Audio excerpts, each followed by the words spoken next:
Bladesmiths, welcome to Camp Forged in Fire. It's not like any camp you've ever been to before, and it's certainly a little different than the forge you were expecting. And just to make things a little bit more difficult, you'll be using these. Coal forges. Coal forge. I've used a coal forge before, but not a hand crank one. It's going to be a challenge. Looking around this camp, there's a lot of steel. Some of it's hardenable, some of it's not. What you'll need to do is collect at least 2 different types of steel to create a signature Sanmai blade by sandwiching saw steel around a hardenable steel core and edge. You will have 3 hours in which to forge your blades. Good luck, bladesmiths. Your 3 hour starts now. It's not a competition of forging, it's a competition of turning that blower. Yeah. I'm happy with the state of my coal fire, and I'm looking around. I see the fire ring is right behind me. It looks promising. It's a very large piece of steel. I grab pieces of rebar from the barbecue barrel. I take a slice from the fire ring steel. I sandwich the fire ring steel between the 4 bars of rebar for my Sanmai. It should be good. This guy's a genius. Yeah. Sanmai straight up. I'm gonna try to do a traditional heavy bladed meat cleaver. I'm having issues with getting my bar heated properly. Overheated the metal. And it just starts forming cracks. It's just spider webbing everywhere. Do you think that Gordy's just having a hard time judging temperatures? Yeah. I eventually decided to scrap it and start looking for other metal to use. All right, come on, Gordy. Oh, come on, Gordy. Find another way. There's always a way to work around. I find a big tent spike, and I'm gonna use that now. I figured I'd be able to get 2 inches width out of it and then be able to add my mild steel to it. He's got to get that steel to relatively the same thickness as his outer portion so that they can heat up evenly. Is that correct? Heat evenly, weld evenly. Oh my gosh, there you go. That's just pulling right apart. Hopefully he's not going to be burning it.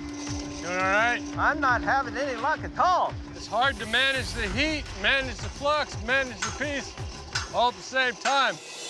I don't know what I'm gonna do. My welds are just not sticking. I'm racking my brain on what I'm gonna do. There you go, man. Everything's splitting, opening up. This has got to be really frustrating for Gordy. He's got no welds at this point. Tough challenge. The best I can do. Woo. And I'm getting tired. I normally like being outdoors. I like going camping. After this, I may never camp again. It's happening. As I'm working on this blade, I'm beginning to see it's a little bit light duty for the test. But you got to remember, you're not totally in control of what's going on here. This is not a science, it's an art. So sometimes you just have to go with what's happening, and this is what's happening. 80% of it is done, so we're looking good. If the welds are good, even a light blade, it should survive the antler chop. Devin's doing an amazing job. That looks like a good weld to me, Jay. It does. I'm happy with my weld, but I look at the sides and I can see that the rebar is separated a little bit, but to me it looks like the Grand Canyon. Not gonna break. Ugly, but it's gonna do the job. I'm having issues with the heating. It's just problem after problem. I gotta figure out something because I'm wasting a lot of time here just pounding away on this. I ain't going nowhere with this. I'm gonna have to start over. Oh, no. Gordy's starting over again. Oh, my God. When Trevor hits that metal, listen to it. It sounds like clack, clack, clack, as opposed to ding, ding, ding. It's not forgeable. If I have a bad weld on this knife, basically when he goes to chop into this antler, those sides are gonna pop off and it's gonna be a failure. My best bet is definitely going to be an edge quench. That way I have a limited risk of my Sanmai blowing open and I still get a hard edge.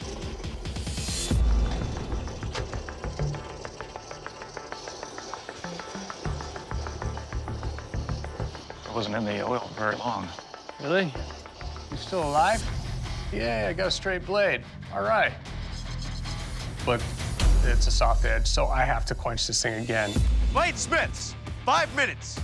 5 minutes remaining. Get that ready for the heat treat. It's coming up. Oh, Devin fire. is really getting his fire cranked up. Now, he's forged that blade to shape. He's got a thinner edge than spine. Could he burn this steel up? Oh, yeah. Here we go. Devin didn't even look at the temperature. I think he was thought it was trying. pretty It good. looked red in the core of the blade. Yeah, I wasn't sure if it was all the way through, though. Mike quenched also as well. quenched right Yeah. next to Devin. Well, we'll see. The blade came out straight, so it's good. I'm gonna go with it. But the devil is in the details, so I'm gonna clean up the blade as best I can. Gordy's swinging that huge hammer. Getting the heat up, but that's still a single piece of steel. It's not looking good. It's not looking good.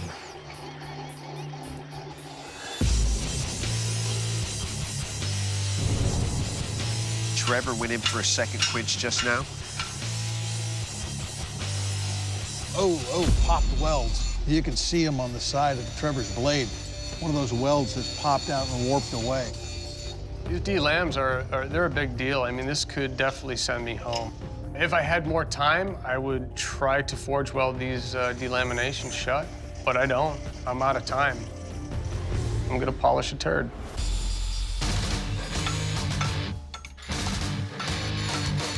Ten, 9, 8, 7, 6, 5, 4, 3, 2, 1.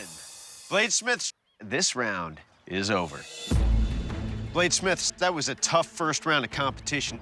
However, at the end of this round, you were to have a signature San Mai blade, quenched and hardened. Gordy, your blade is not quenched, it's not hardened, it's not a San Mai. You failed to meet the parameters. However, it's about heart, and you win out like any champion should, swinging, and we appreciate that. Thank you. But Gordy, I have to ask you to please leave camp. Heard. I didn't turn in anything close to what their parameters were. I worked my butt off. I did my best. It was overwhelming for me, but I wasn't going to give up because that's not the person that I am. I am upset with myself, but I'm going to keep making blades, and I'm going home with my head held high.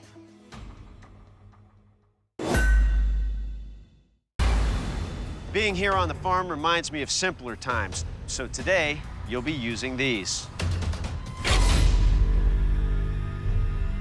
These old school hand-craned, coal-burning forges. What the I've never lit a coal forge before. I don't even grill with charcoal. I wouldn't even know how to get that lit. This is my worst nightmare. You'll be harvesting the steel that you need from the scrap pile of farm tools up on that hill. Good luck, bladesmiths. Your 4 hours starts now. You guys are running for it. Tackle up! Full contact bladesmithing starts now! I'm not looking for a specific tool, so I have no idea what this piece of steel is, but it looks good because it's nice and thick, and I can forge it. The design of knife that I'm making today is the big chopper, basically because of the hoof chop. It's the most I'm worried about, whether or not it's gonna stand up to that. I've never used a pickaxe before, but it's got a breakaway stone, and I hope it can keep an edge. I'm gonna try and turn this into a sax. Sax is pretty simple, down and dirty. The scrap metal I'm very happy with. And the grapple hook is great because I'll have plenty of steel to work with. I'm making an efficient blade, gonna be no curves, gonna be easy to hammer. I'm calling it a hoof slicer. Better leave me with something, damn it. I take the saw blade and I take one of the axles. The blade that I'm going to be designing today is a large camp knife. You can get a good, strong swing with it. This is going to be one of the best designs for the test. A coal forge is all about like barbecue, right? He who masters the heat controls the quality of the meat. Here goes nothing. I'm forging a resection of the saw blade. it keeps folding, and you have to keep straightening it all the time. See how it's folding over? That's exactly why you don't use stuff that thin for forging. Knocking something like this down to a blade shape evenly takes experience. Point's done.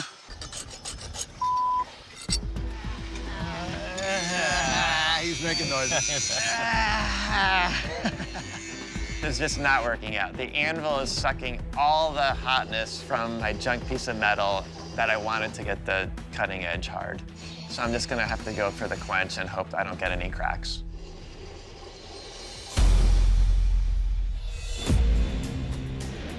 No cracks, no funny noises.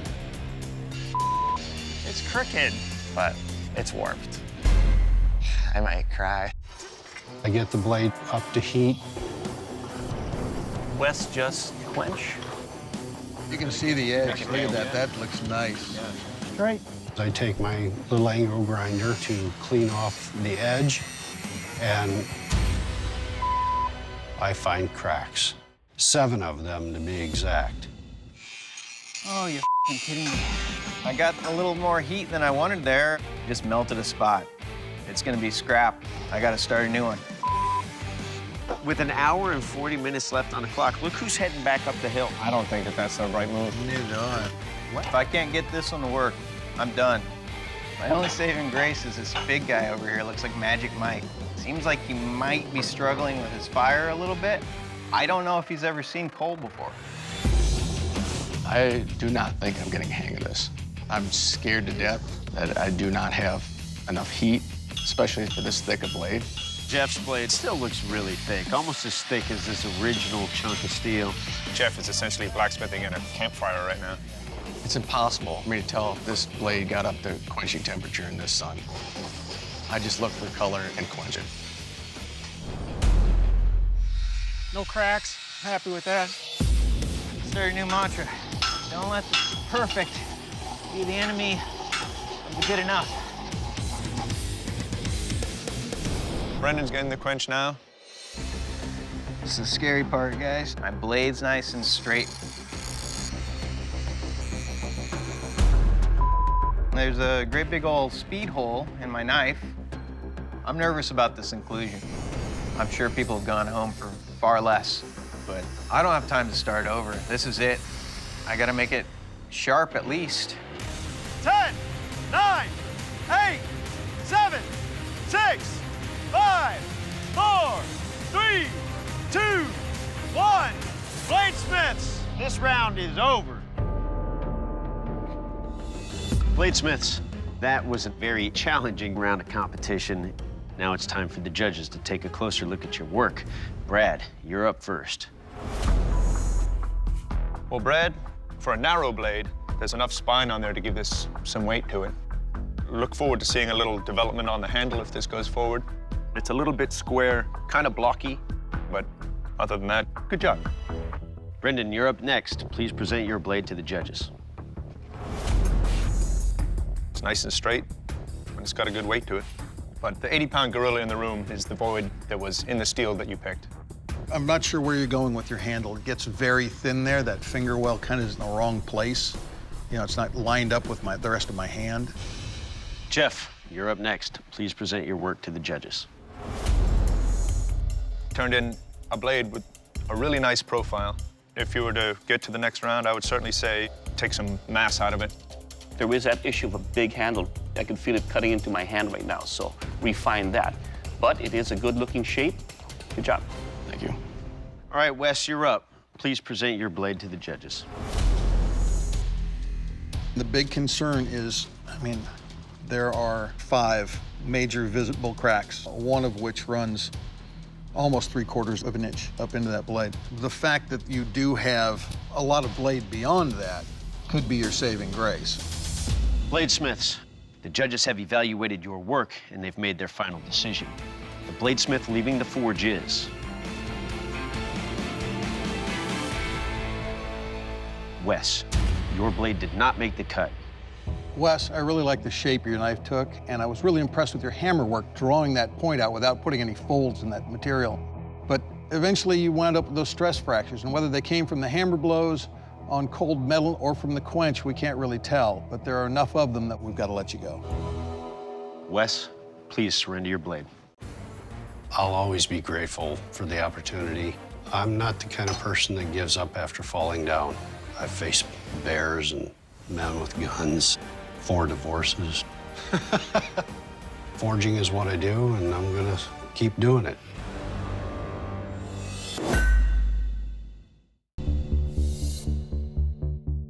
Bladesmiths, welcome back to the Forge. It's good to see you all again. The 7 of you have come here seeking redemption. If you want redemption, you're gonna have to fight 6 other smiths to get it. Today, we'll be using these.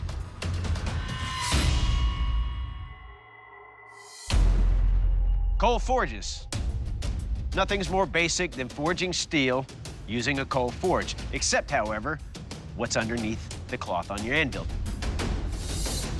That's a piece of 1095 bar stock mono steel. By the end of this round, you must have a throwing knife with a blade length between 7 and 9 inches. The overall length must not exceed 22 inches. Bladesmiths, you'll have 3 hours in which to perform this challenge. At the end of this 3 hours, your work will be inspected, and one of you will be eliminated on the spot without ever getting into the forge. The 6 of you that remain will move on to weapons testing, so your blades need to be functional by the end of this round. Good luck, Bladesmiths. Your time starts now.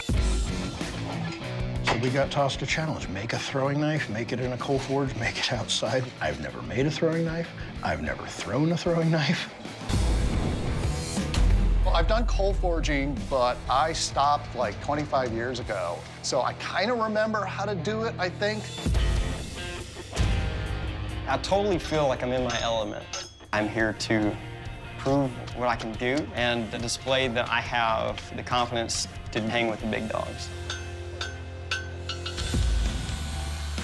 I know this is way more steel than I need to make a 7 to 9 inch blade, so I just chopped off about 3 inches. Now, David's just working with that little stub of steel, and it's turning gray very quickly. I'm not working the steel as hot as I could. I'm working a couple inch pieces at a time because that's all that's getting hot and that's all that's staying hot.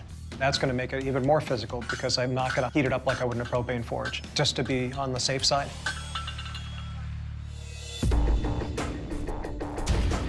What makes bar stock this size hard to work is it's dense.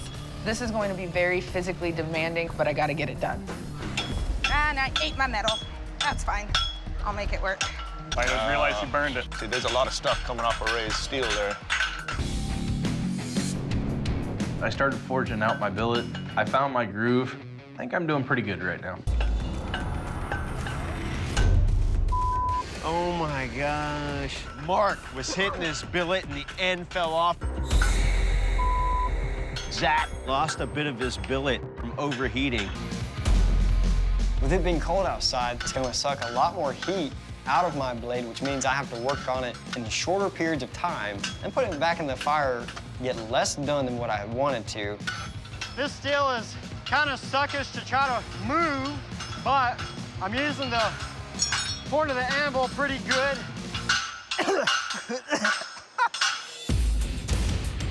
So the material is 1 inch square, 1095, which has a lot of carbon. It's a bit harder to move. I don't hammer that. I put that in the power hammer.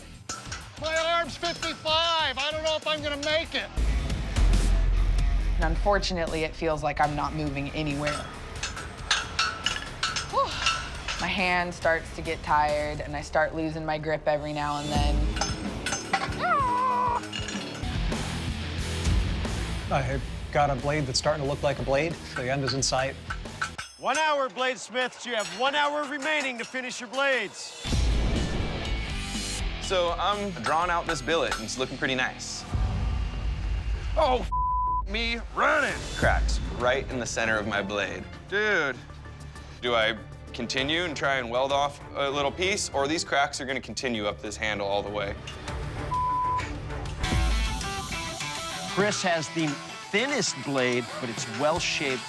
I'm going into the heat treatment soon. I should be okay. If I don't get this blade hot enough, it's not going to harden well enough, and it's not going to stand up to testing.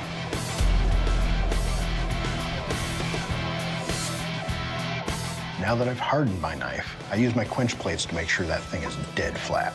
I pull my knife out, it looks perfect. I'm taking my time on heating up my blade for the quench. I am not dropping this blade in that quench tank. I'm guessing you dropped one last time. That's exactly what happened. Man. Mark just quenched right here. I pull it out of the quench, I held on to it. I feel like I got a hard blade. Now it's time to grind. The more I grind, the more micro cracks that I see. The only part that really matters is the tip, and I have no time, so I'm really just gonna worry about getting the last 3 inches hard.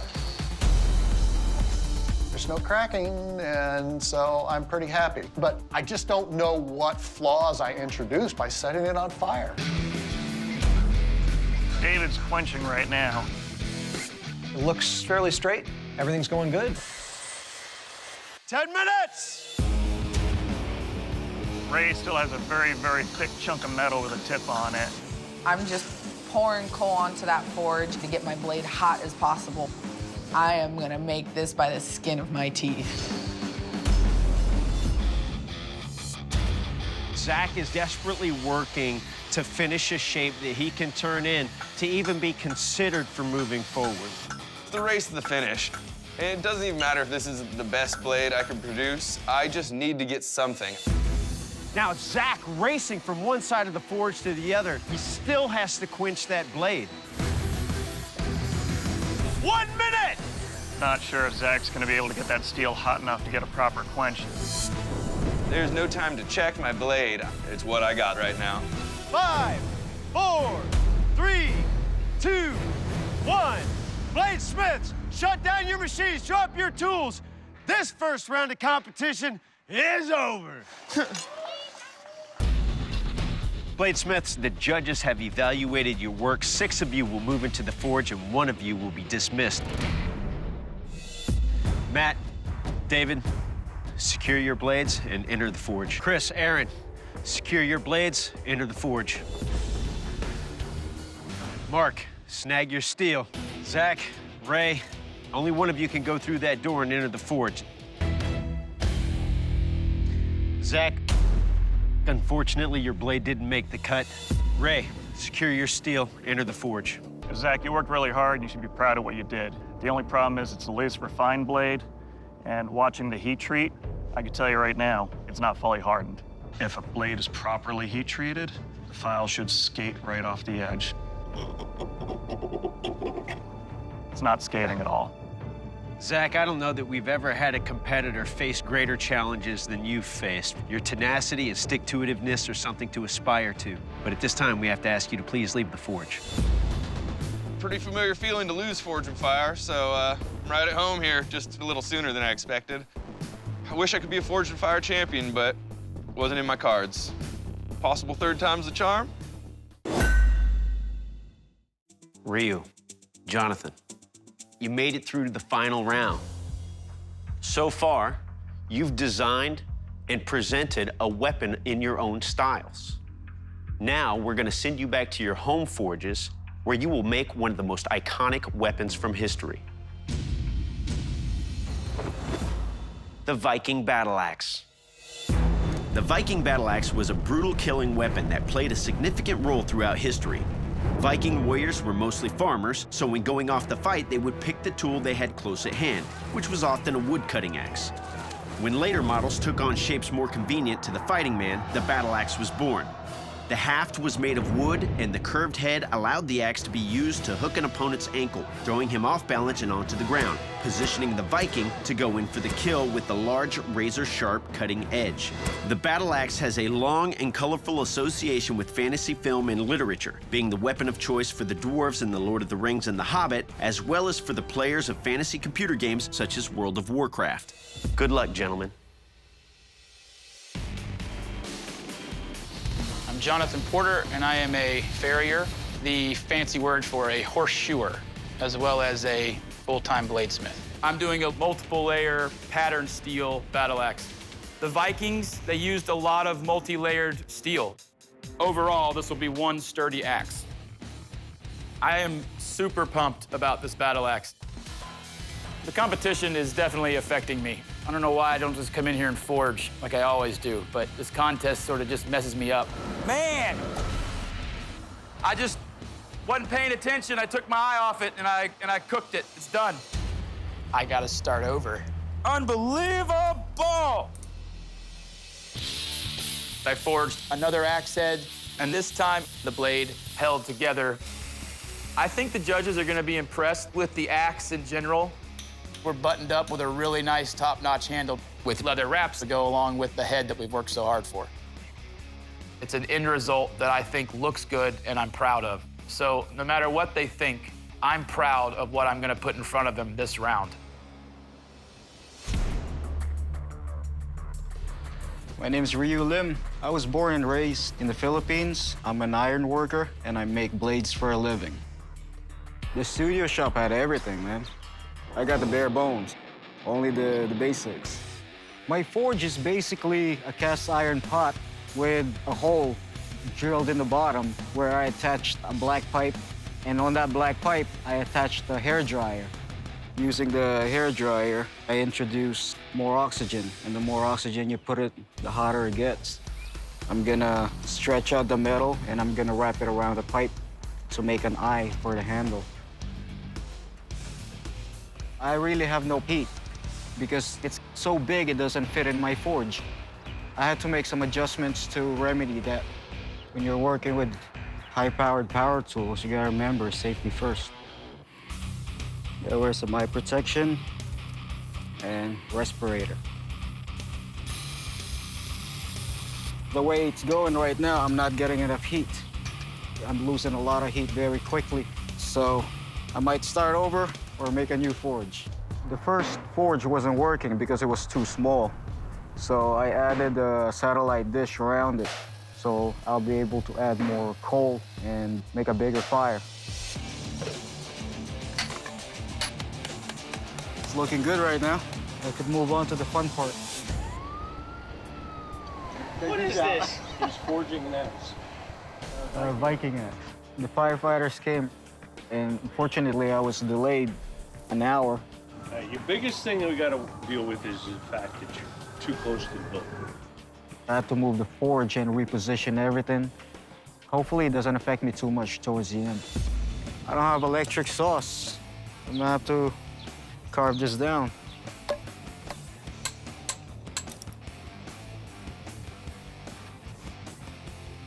I spent the last hour pounding in the handle at the same time making it.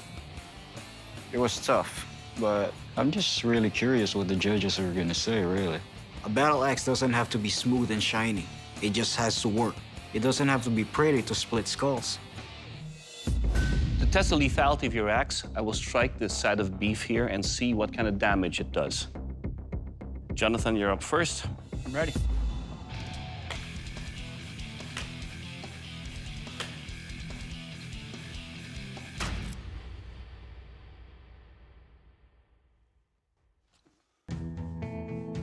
Your edge held.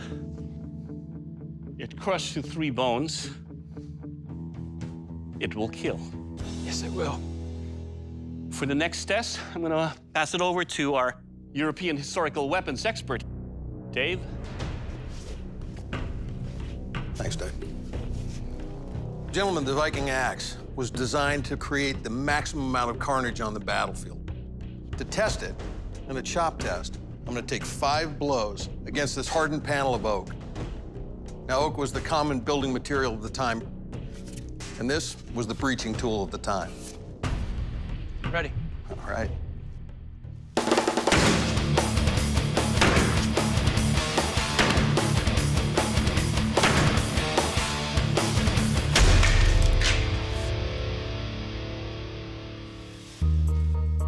I don't know if I can crawl through that, but it seemed to do the job. That round handle, though, boy, it wants to twist in your hand. Bit of an issue. Overall, it felt pretty good. Ryu, you're up next. Are you ready? I'm ready. Let's do it.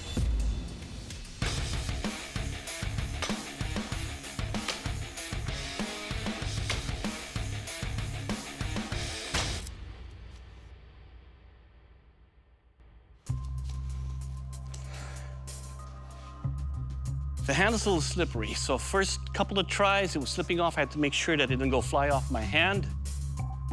You cut about 3 and into the 4th bone. This, I believe, is a killer. Good job. Thank you very much. Dave? My axe may not be pretty, but it can definitely split some skulls.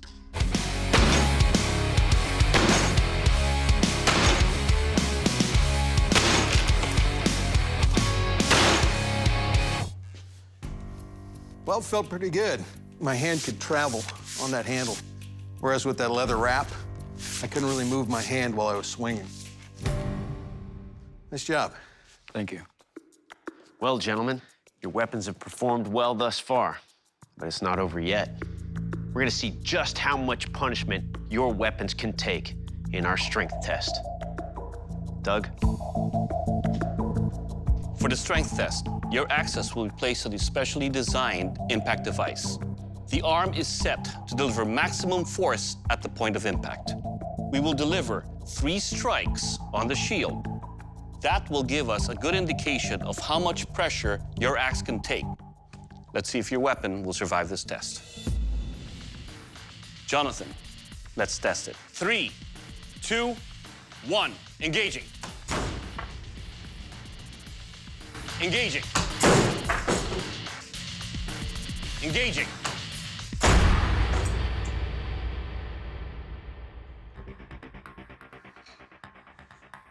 I don't see any clear indentations on your edge. A little indentation on the shield. Your half seems to have held. Good job. Thank you. Ryu, you're next. 3, 2, 1, engaging.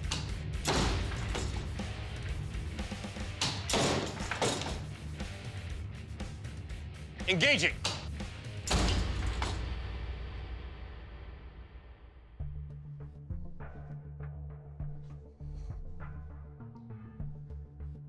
That split the shield in half and all the way through. Edge held. Half is still secure. Good job. You have both done yourselves proud as bladesmiths. However, in this competition, there can only be one winner. Ryu. You are the Forged in Fire champion. Congratulations. Good job, buddy. Good job, man.